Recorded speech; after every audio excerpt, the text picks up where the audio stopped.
Hello everybody and welcome to our module on general anesthetics. So an anesthetic is a drug that produces one or more of four different things. It can produce analgesia so you don't feel pain. It can produce loss of consciousness. It can produce amnesia so you don't remember something. And then it can reduce muscle relaxation or paralysis. I think of anesthetics as coming in four different classes. The first two types are the inhaled anesthetics and the intravenous anesthetics, and those are the ones we're going to talk about in this module. These drugs are usually used to do what we call put people to sleep for surgical procedures or other medical interventions.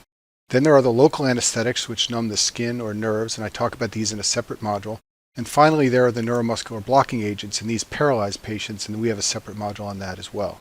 So we're going to start by talking about inhaled anesthetics, and these are drugs that a patient inhales, and they have some special properties we talk about with respect to these gases that determine their effectiveness. We don't talk about these things for IV drugs or local anesthetics or paralytics. So the special properties that determine how effective a gaseous anesthetic are the solubility of the gas for blood. This is what determines how quickly the activity of the anesthetic comes on and goes off for a patient. And then we're going to talk about the solubility of the gas for lipids, and this is what determines how potent it is, meaning how much of the drug you need to get to generate an anesthetic effect. The first anesthetic property we're going to talk about is called the blood solubility. So in order to understand this, I want you to imagine a tank that is filled halfway up with blood like I've drawn right here. And now imagine you begin bubbling in gas molecules of an anesthetic through a pipe on the bottom. Initially, those gas molecules will all dissolve in the blood. None of them will persist in the gaseous form and head up and float above the blood because they will all completely dissolve. As time goes on, however, so many anesthetic molecules will dissolve in the blood that it will be saturated. It will have absorbed all the gas molecules it can, and at that point, gas molecules will begin to escape out into the gaseous form and hover above the blood. And then if you keep putting in anesthetic, you will begin to fill up the space above the blood in the tank with gas molecules. Now, the way we measure the amount of molecules in the gaseous form is by something called the partial pressure. So if we plotted that over time as we're filling this tank with anesthetics, initially there would be very low partial pressure because all the gas molecules are dissolving in the blood. And then as the blood becomes saturated, the partial pressure will begin to rise, and then eventually it will meet a peak up here where you are filling the space above the blood inside the tank. So the reason I went through that whole exercise is because molecules dissolved in blood do not exert an anesthetic effect. Molecules not dissolved in blood do exert an anesthetic effect.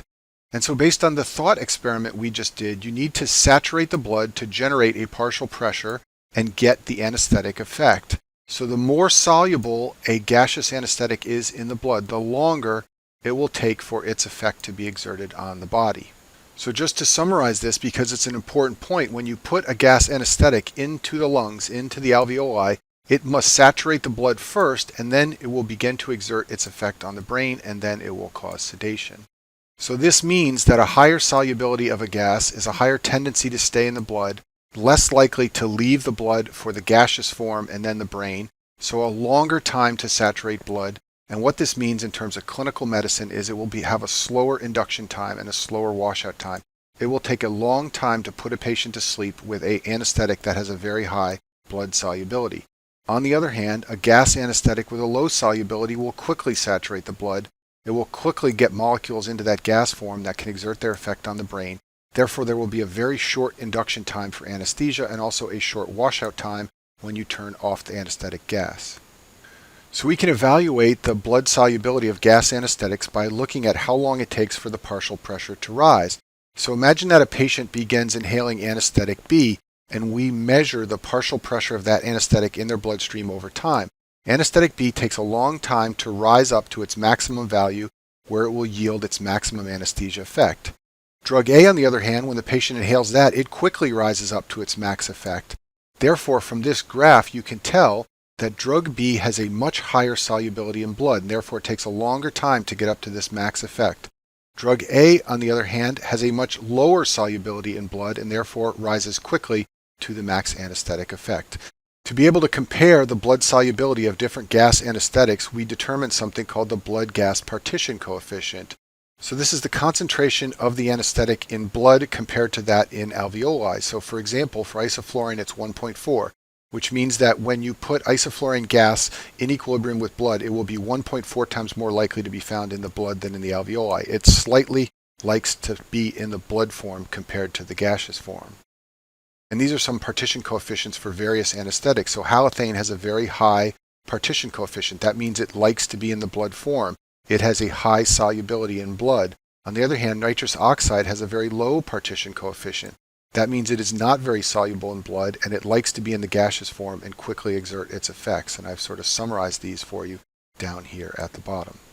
Now we're going to talk about a different physical property of gas anesthetics, and that's the lipid solubility. Don't confuse this with the blood solubility. They're different physical properties. This is the affinity of gas for lipids, and it's defined by the oil-gas partition coefficient. The more lipid affinity a gas anesthetic has, the more potent it has. That's called the Meyer-Overton rule. So take a look down here at this chart. Halothane, for example, has a very high oil-gas partition coefficient, 224, so it's very potent. It doesn't take a lot of halothane to put someone to sleep. Nitrous oxide, on the other hand, has a very low partition coefficient. It takes a lot of nitrous to put someone to sleep. So the more lipid soluble a gas anesthetic is, the more potent it is, but we actually don't usually talk about the lipid solubility or the oil-gas partition coefficient. Instead, what we talk about is something called the MAC, and that's the minimum alveolar concentration. This is the concentration of anesthetic that prevents movement in 50% of subjects in response to pain. So a drug with a very low MAC means you don't need much concentration of that gas in order to put someone to sleep. It has a high potency. And the MAC of different drugs changes slightly with age, so elderly patients will have a different MAC from younger patients. And the MAC is related to lipid solubility, not blood. Remember, don't confuse those two. And the lipid solubility of blood is equal to 1 over the MAC. So if it's very lipid soluble, it will have a low MAC. And if it's not very lipid soluble, it will have a high MAC. And so here's a summary slide of the physical properties of inhaled anesthetics used to assess its efficacy. So the onset of action of an inhaled anesthetic is determined by the blood-gas partition coefficient. The higher the coefficient, the slower the onset of action for that gas. Similarly, the solubility of the gas in blood determines the onset of action. So a higher solubility in blood means a slower onset of action. Potency, on the other hand, is determined by the oil-gas partition coefficient. So the higher this coefficient, the more potent the anesthetic and the less of that anesthetic you need to induce anesthesia. MAC, on the other hand, is the minimum alveolar concentration, and the lower the MAC, the more potent the agent is. And down here at the bottom, I've shown a graph showing a slow onset gaseous anesthetic, which has a slow upsloping line, and then a fast onset gas anesthetic, which has a very rapidly upsloping line to reach its peak effect. So those are physical properties that are defined for all gaseous anesthetics. But now we're going to talk about specific gas anesthetics, and I've listed them for you here. Desflurane, sevoflurane, halothane, enflurane, isoflurane, methoxyflurane, and nitric oxide. You will mostly see in operating rooms in the United States sevoflurane and isoflurane used. Halothane is a very old anesthetic that's not used anymore, and some of these others also have major side effects not used anymore. You need to know them for your boards, but you're not going to see them used in operating rooms. So there are some common side effects to all of these. They all cause myocardial depression, so they can lower the cardiac output. They all cause respiratory depression. That's why patients are usually intubated when they're receiving these drugs. They can all cause nausea and vomiting. Patients who wake up from surgery often have nausea and vomiting. They all increase the cerebral blood flow. They cause cerebral vasodilation, and blood flow goes up and intracerebral pressure goes up. And they all decrease the glomerular filtration rate in the kidneys. Some inhaled anesthetics have special side effects you should know about. So halothane is one of them. It can cause very severe and life-threatening hepatotoxicity and also a condition called malignant hyperthermia, which I'll talk about in a minute. The liver toxicity is very dangerous. There's massive liver necrosis and increased AST and ALT, and this is one of the reasons halothane's not used anymore in the United States. Methoxyflurane can cause nephrotoxicity. It's got a metabolite which is renally toxic. And then finally, enflurane can cause seizures. It lowers the seizure threshold in the central nervous system. Malignant hyperthermia is a rare life-threatening reaction that occurs after people receive halothane or succinylcholine, which is a paralytic, for surgery. They'll wake up from surgery with fever and rigid muscles. They'll be tachycardic and their blood pressure gets very high. And they have extensive muscle damage, so they spill potassium into their blood, which can cause arrhythmias, and they spill CK, which can cause renal failure. We think this is caused by something called the ryanodine receptor in the sarcoplasmic reticulum. This is a calcium channel in the sarcoplasmic reticulum of muscles, and it's abnormal in patients who get malignant hyperthermia. We think it's inherited in an autosomal dominant fashion. And this will dump calcium from the sarcoplasmic reticulum, and the calcium will lead to extensive consumption of ATP as the SR tries to reuptake that calcium. Remember, the sarcoplasmic reticulum stores calcium in cells. All that ATP consumption generates heat, and this causes tissue damage, and that's why patients get high fever from this, and it's treated with dantrolene, which is a muscle relaxant. Nitric oxide is a low-potency inhaled anesthetic. It's often used in dentist offices, and the special thing to know about this is that it diffuses rapidly into air spaces in the body and increases the volume. Now, if you're healthy and having a tooth pulled at your dentist office, that's no big deal, but if you have a pneumothorax, or if you have abdominal distension from a perfed viscus, then this can cause a doubling of the cavity size, so you cannot use that. It will diffuse into those spaces and make them swell. So now we're going to switch gears and talk about intravenous anesthetics. And these are drugs like barbiturates, benzodiazepines, opioids, etomidate, ketamine, and propofol. And we'll go through each of these in the remainder of this module. So the one barbiturate that can be used as a general anesthetic is thiopental, which is also called pentothal. And it's a GABA drug. It binds to the GABA receptor, although it has a different mechanism from benzos. It's got very high potency because it's highly lipid soluble, and recall that lipid soluble drugs can easily cross the blood-brain barrier. It's got a very rapid onset for that reason, rapid entry into the brain, and it's ultra short acting. And the reason for this is because this drug likes to redistribute into muscle and fat. So the effect will quickly wear off, but it doesn't mean the drug's left the body. It just means the drug is being stored in the muscle and fat. It actually takes a while for it to completely wash out of the body. Side effects of barbiturates are myocardial and respiratory depression, and they also decrease the cerebral blood flow. So benzodiazepines are drugs like midazolam, lorazepam, diazepam, and alprazolam. You may think of these as oral pills we give to people with anxiety disorders, and that's true, but they can also be given IV for anesthesia. They bind to GABA receptors, and they increase the frequency of the GABA ion channel opening. So the GABA receptor allows chloride to go into neurons and make them less likely to depolarize. So these drugs will keep that GABA receptor open longer, and more chloride will go into the neuron. Like I said before, low dosages are used as anti-anxiety drugs, but high dosages will cause sedation and amnesia. They can even be used as an anticonvulsant, and we talk about this in the seizure module. They can cause cardiorespiratory depression, and they can lower the blood pressure. If a patient overdoses on benzos, there is an antidote, and that's flumazenil. And then midazolam, which is Versed, is used for short procedures. So people will get this when they're having an upper endoscopy. It will make them sleepy, and it'll sometimes cause some amnesia, but it washes out very quickly, and then they wake up after the endoscopy and they can go home. Opioids are drugs like morphine, fentanyl, and hydromorphone, and just like benzos, there are oral forms of opioids that we use to treat chronic pain, but they can also be given in higher dosages as IV meds for anesthesia. So they're given as sedatives and analgesics. They don't cause any amnesia, so patients who are treated with opioids will remember everything, and it's important to know that. You want to give another drug along with this if you're going to be putting them through a dangerous procedure. They act on a receptor called the mu receptor in the brain, and they carry side effects like decreased respiratory drive, decreased blood pressure, nausea and vomiting. They will paralyze the gut. People who get opioids often have difficulty moving their bowels after surgery, and they cause urinary retention. And people who take these chronically as pills, this really doesn't apply to anesthesia, but if they take them chronically, they start to lose their effect over time, and this is called tolerance. Let's talk a little bit more about the opioid mechanism, because you're sometimes asked this, especially on step 1. So they bind to those mu receptors, and these are G protein linked, but we don't really know what the second messenger system is. In the autonomic nervous system module, I talked to you about some G protein linked systems where we clearly understand the second messenger. That's not true here.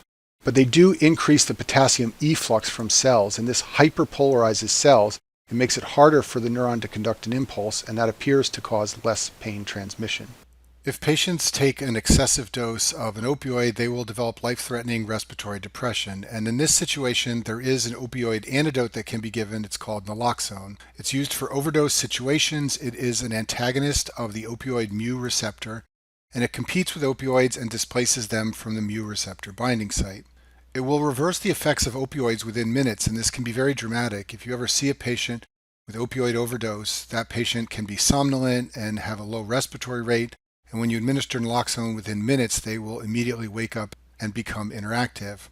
It has to be given either intravenously or intranasally, and that's because it's inactivated by the liver if you give it as an oral drug. You should know that patients who take opioids chronically develop tolerance, and this is not really a problem when opioids are used short-term for anesthesia, but it is a problem when people take these drugs chronically for pain. It's especially a problem for people who have cancer pain from metastatic disease. If they take opiates every day, after a while they will become tolerant. And tolerance means that certain effects of the drug wane as you take them over time, so they become less effective in terms of pain. They also cause less side effects like sedation, nausea, vomiting, and respiratory depression after you've been taking them for a while. Opiates are very effective cough suppressants, but this effect wanes with tolerance, and then the effects on urinary retention also go away with time. It's very high yield to know for your boards that there is no tolerance to constipation or meiosis. We don't know why this is the case, but these two effects persist even in patients who've been on the drug for a long period of time. Next drug we'll talk about is ketamine, and ketamine is a PCP derivative. So PCP is phenylcyclidine. It's also called angel dust. It's a street drug, and it's abused by people because it causes analgesia, but it can also make people hallucinate, and sometimes there are high-profile arrests of violent criminals who get very violent when they're taking PCP, and they get very aggressive. So just like PCP, ketamine is an NMDA receptor antagonist, and the NMDA receptor is a receptor activated by glutamate in the central nervous system. Ketamine is a dissociative drug, so patients enter a trance-like state. They have analgesia and amnesia. They won't remember anything. And the good thing about ketamine is it has few respiratory or cardiovascular side effects. It can make the blood pressure go up and the heart rate go up, but it doesn't depress the systems as much as some of the other drugs. If ketamine is used alone as an anesthetic, patients will have what are called emergence reactions when they wake up. They'll be very disoriented. They can hallucinate and feel like they've had dreams. This can be very frightening to patients. It can occur for a few hours after surgery. So if you co-administer ketamine with midazolam, a benzodiazepine, it will often help to prevent these emergence reactions from the drug. Etomidate is a drug that modulates the GABA receptors and it blocks neuroexcitation. It causes anesthesia but not analgesia, so patients can still feel pain when they're on this drug even though they may be asleep. It's relatively hemodynamically neutral, so it's good for hypotensive patients, and its major side effect is that it blocks cortisol synthesis. So there are reports of people becoming adrenally insufficient after getting this drug. And the place where it's most commonly used is rapid sequence intubation. So if you're ever in the hospital and a patient's in severe respiratory distress and needs to be emergently placed on a ventilator, an anesthesiologist will do what's called rapid sequence intubation. They'll administer etomidate because it's got a very quick onset of anesthesia and it will put the patient to sleep. They'll usually also give succinylcholine, which paralyzes the patient, and then they can put them on a breathing tube very quickly. Etomidate and succinylcholine both wash out very fast, so shortly thereafter they'll wake up on the ventilator and then they're given an IV drug for sedation while they're on the respirator. And that's called rapid sequence intubation. And propofol is a very commonly used anesthetic in operating rooms and also in the ICU for people who are on the ventilator. It's a GABA modulator.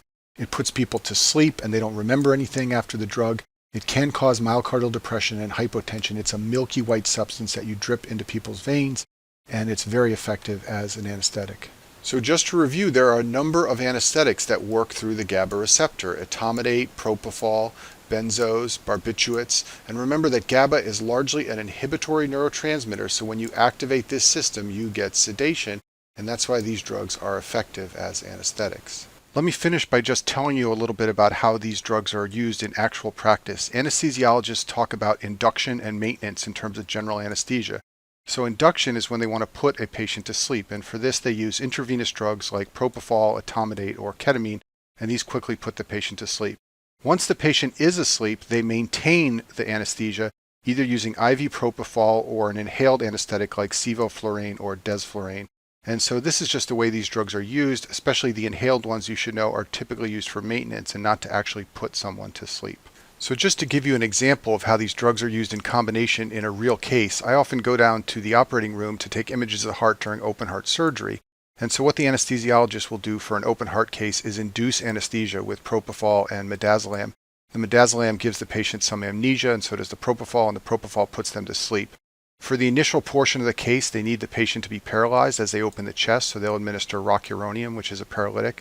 And then for maintenance of anesthesia during the long open heart case, they'll give sevoflurane inhaled through the ventilator, and they'll also administer fentanyl IV. The sevoflurane keeps the patient asleep, but it doesn't prevent pain. And if the patient has a lot of pain, they can become tachycardic and hypertensive, so giving fentanyl IV at the same time blocks the pain. And so this is an example of how these drugs are used in combination to get someone through a surgery that may be several hours long. And that concludes our module on general anesthesia.